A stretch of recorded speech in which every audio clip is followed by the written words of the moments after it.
साईं बाबा व्रत कथा। साईं बाबा व्रत कथा इन हिंदी। सालों पहले एक गांव में कोकिला और महेश भाई नाम के पति पत्नी रहते थे। उनका जीवन सुख के साथ बीत रहा था। दोनों में प्रेम और स्नेह भी बहुत था, लेकिन कभी कभी कोकिला के पति महेश गुस्से में पत्नी से झगड़ा कर लेता था।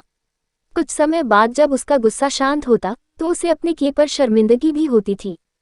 कोकिला को पता था कि उसके पति को अपने व्यवसाय में फायदा नहीं हो रहा है, जिसकी वजह से उनका स्वभाव चिड़चिड़ा हो गया है। इसी वजह से कोकिला पलटकर कोई जवाब नहीं देती थी।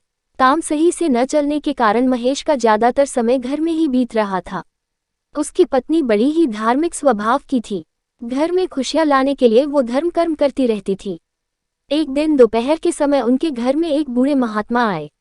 उनके चेहरे के तेज को देखकर दोनों का सिर श्रद्धा से झुक गया। महात्मा ने उनसे कुछ दान करने के लिए कहा। कोकिला ने महात्मा को भिक्षा में दाल और चावल दिए और प्रणाम करके उनके सामने बैठ गई। उसी समय कोकिला की आंखों से आंसू बहने लगे।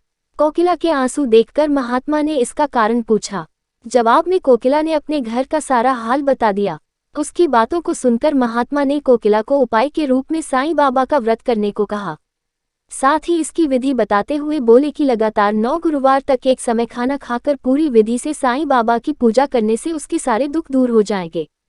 कोकिला ने महात्मा के अनुसार बताई गई विधि से प्रत्येक गुरुवार को साईं बाबा का व्रत किया। फिर आखिरी यानी 9वें गुरुवार को उसे गरीबों को भोजन कराना और साईं पुस्तकें बांटनी थी। किसी तरह से खाना और किताबों का इंतजाम करके कोकिला ने ये सब कार्य भी पूरा कर लिया। जैसे ही यह सारे कार्य संपन्न हुए, कोकिला के घर में होने वाले झगड़े और महेश भाई के कारोबार में आई अड़चनें दूर हो गईं। अब दोनों पति पत्नी सुख से अपनी जिंदगी जी रहे थे। एक दिन कोकिला की जेठानी और कोकिला आपस में घर परिवार से जुड़ी बातें करने लगे।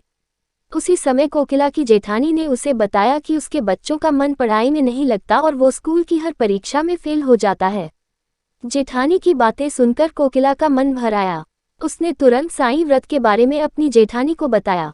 पहले कोकिला ने अपने घर का किस्सा सुनाया कि वो कितने परेशान थे और साईं बाबा की कृपा से आज कितने सुखी हैं। उसके बाद कोकिला ने अपनी जेठानी को पूरे 9 गुरुवार साईं व्रत करने को कहा और उसकी विधि भी बताई।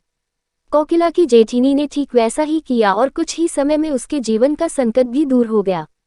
उसका बच्चे का मन पढ़ाई में लगने लगा और उसके अच्छे अंक आने लगे। कहानी से सीख। मुसीबत के समय घबराने की जगह आराध्य पर सच्ची श्रद्धा रखते हुए परेशानी दूर करने की कोशिश में लगे रहना चाहिए। दोस्तों, अगर ये कहानी पसंद आई है तो अपने दोस्तों को शेयर करें। हिंदी नोवेल स्टोरीज चैनल को सब्सक्राइब करें और नोटिफिकेशन बेल भी दबाएं। अपना और अपने परिवार का ख्याल रखें। मिलते हैं नई कहानी के साथ, तब तक के लिए धन्यवाद।